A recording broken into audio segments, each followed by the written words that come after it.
The Daily Derech.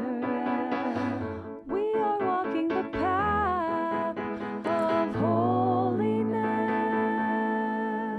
Hello, everybody. This is Rabbi Marcus Rubenstein. Welcome to the Daily Derech, a special project of exploring Judaism, the United Synagogue of Conservative Judaism, and the Rabbinical Assembly.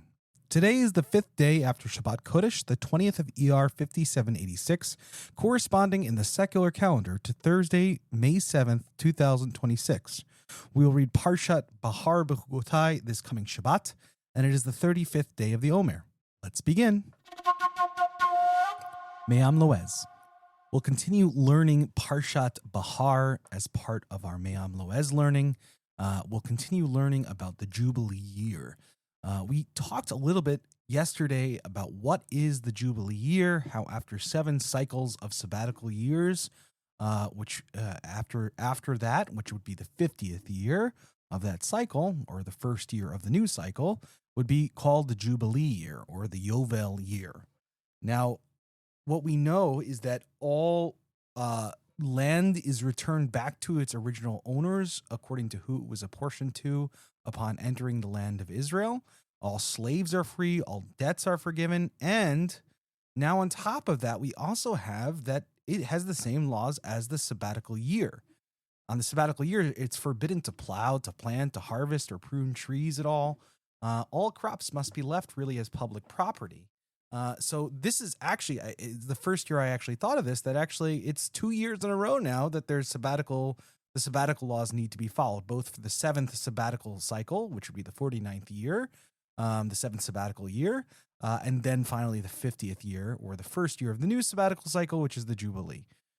So interestingly enough, we have a mitzvah specifically to blow the shofar on this day. Actually, the Me'am Loez tells us it's the same brachot as Rosh Hashanah, so it's actually done in a very similar way to the way it's done on Rosh Hashanah. One thing that's different, though, is that we see is that it wasn't that each congregation blew their horn, but rather it was incumbent upon the court specifically. So it was done at a court, and I think this symbolizes not at a synagogue necessarily, or part of a religious service.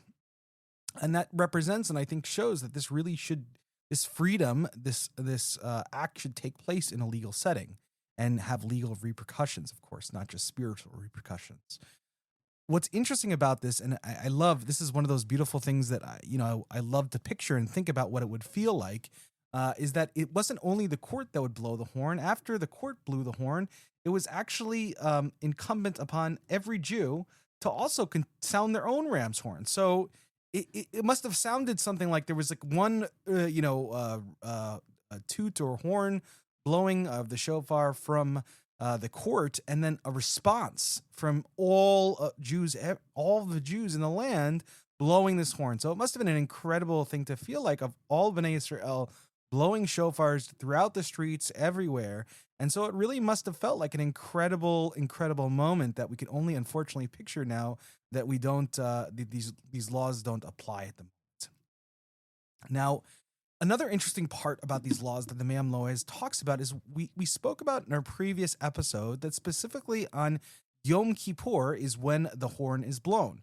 So the redemption of the slaves, the return of property, the forgiving of debts happens on Yom Kippur. Yom Kippur is not the first day of the year. That would be Rosh Hashanah. So it's actually 10 days after the first day of the year. So the question goes, what happens during these first 10 days of the year? Are 10 days of the year, do the slaves just continue working? What really happens? Well, there's sort of like an intermediary period is where these slaves are sort of freed, and they no longer have to work starting on Rosh Hashanah.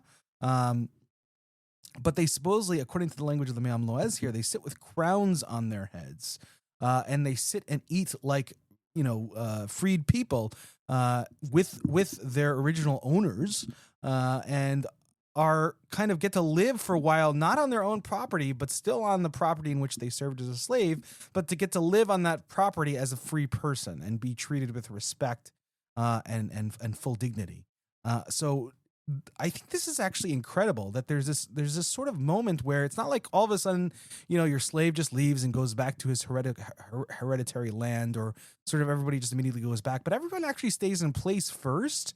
and just celebrates together. And like the whole entire social order of like this person was super wealthy and this person was super not is completely gone, and sort of everybody's equal and gets to hang out together in style. And I think that's just so cool because it fixes so many of the issues of social stratification, and just it doesn't just right the wrong of injustice necessarily. Not even, I wouldn't even say injustice is a very strong word, or just right people's sort of level people off economically, but it also levels people off in an egalitarian fashion, that all of a sudden everybody actually has to live together and be together in an equal way. And so maybe I'm idealizing this slightly, but I just think that's a really cool intermediary period that the Me'am Loez teaches here, which is really beautiful. Really, really lovely passage and just so meaningful. And I think this Me'am Loez passage in particular really brings out a lot of the joy of this Yovel year that we can sort of inhabit ourselves as we're learning about it. Mishnah Torah. We're going to continue learning the Mishnah Torah today on the foundations of Torah. We're on chapter 6. We're going to learn halacha 8 today. So halacha 8. Halacha 8 is about sacred texts. What do we do with sacred texts? The whole entire chapter is sort of how we deal with divine names, and that we know specifically the halacha that we can't erase them, we can't destroy them. But what about Sifrei Kodesh? What about holy books? So religion, either books of the Tanakh, they could be books of Talmud, books of Divrei Torah, what have you. And it's kind of seemingly unclear of whether these books are assumed to have Shemot of Hashem written on it or not. It's not quite clear from the Rambam, and we'll get into that in a little bit.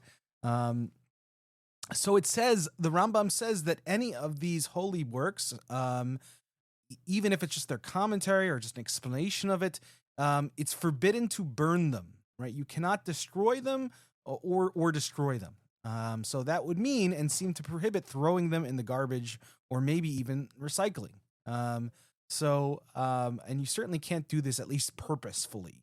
And interestingly enough, anyone who does this, it would be considered a makat mardut, he says, a stripe for rebelliousness, which is Rambam's code language for this is a rabbinic prohibition. This is not a Torah prohibition, right? It would be a Torah prohibition to destroy a name of God. That's a Torah prohibition. But a rabbinic prohibition, which would seem to be a fence around the name law, is that we can't even get rid of sacred writings.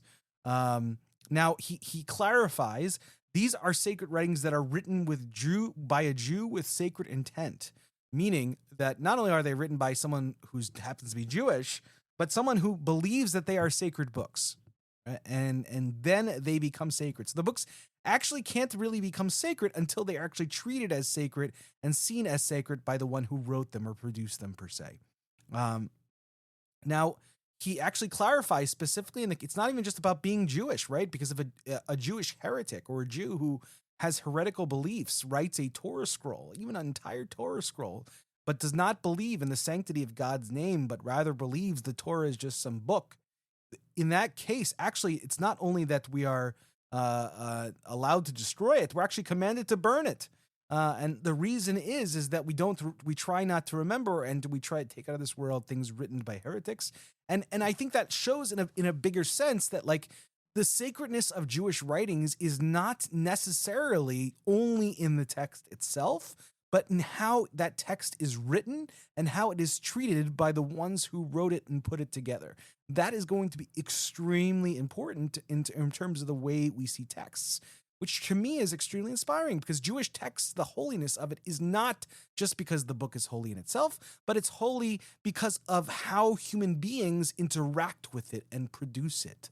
That is super cool, because it really shows that sanctity truly is a partnership between the object and the person who creates the object, which is just super cool. And it's another example how like small little pieces of halacha are actually really important in showing us what our values are in Judaism and how we believe about important things.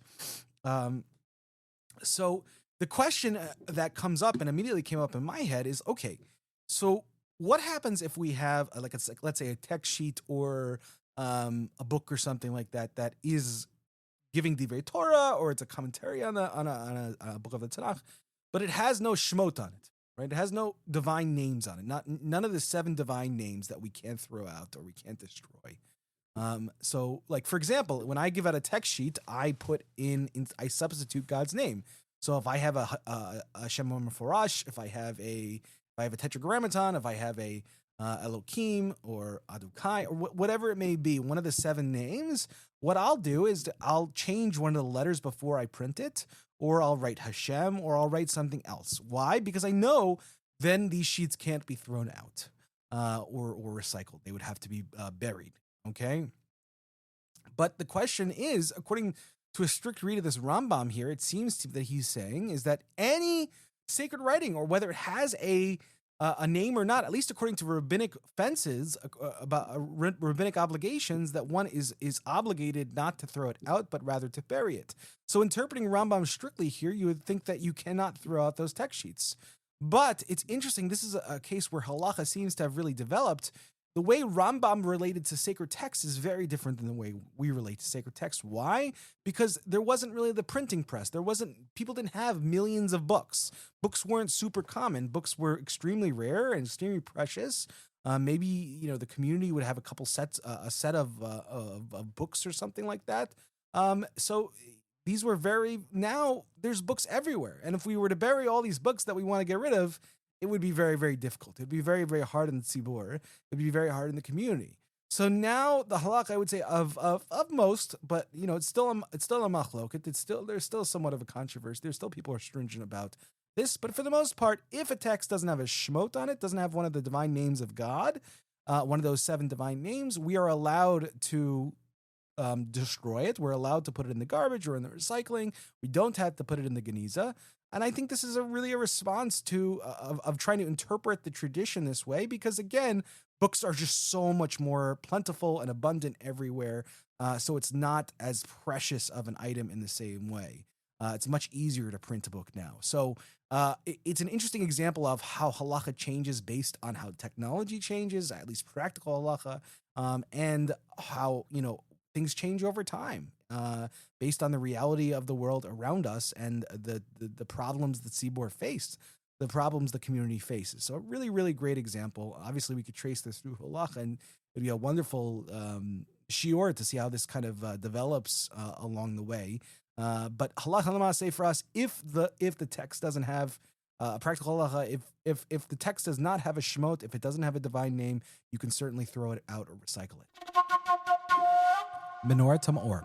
We'll continue learning the introduction of the first candle, the first big section of the 7 sections of this work, Menorat HaMaor, and we're going to continue talking about the nature of jealousy. So we classified jealousy in terms of the way it compares and it deals with people who serve Hashem, people who observe mitzvot and do mitzvot. Well, what about other things? Right? What about in this case, wealth, right? And in case of people who are rich, right? Many people don't, for some reason, don't like people who are wealthy, and oftentimes it's because of jealousy. So here he deals with that, and he says specifically for the person who hates other people and doesn't want anyone to have anything good but himself, doesn't want anyone else to be wealthy. This is obviously a very, very bad trait, and the Menorat HaMaor here says that he will die before his time, this person, and that his bones will literally rot from the inside. So that is pretty intense. And he hints a little bit of why. So the text here says, he quotes actually a text from Pirkei Avot: a person does not leave this world with even half of his desires filled. And this is an important klal. This is an important general rule within the sages, that we can't have everything we want. Even the person who gets so many things more than anyone else will only get half of what they desire. That's the most we can get, right? So if you are so sensitive to not having things that you want, you're going to be upset no matter what. And this is what's important. So I think here, just trying to read between the lines here, it seems a little bit that I don't think he thinks it's just because he hates everybody. I think this person is so jealous, wants more for himself, that anytime he sees somebody else have something, it's like he doesn't have it. And so therefore, everything he sees that somebody else has, he gets angry, he gets frustrated about it. And so that I think is what's going on here. And if you live your life that way, you will literally rot from the inside, right? Not from the outside, but from the inside. We become no longer a person. Everything that makes us who we are kind of gets turned asunder and ends up just serving our insatiable desire for more that will never be satiated. It's a very sad way to live life.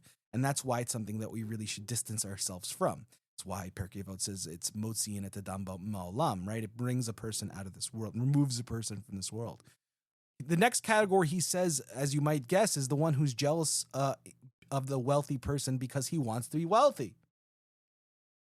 It's that, and he says that one is not as bad as the first one, but still is not good. It's not helpful, and it's not bad. And specifically summing this all up from a proverb, a mishle of King Solomon, let not your heart envy sinners. This is Proverbs 23:17, meaning to say that all forms of jealousy are bad.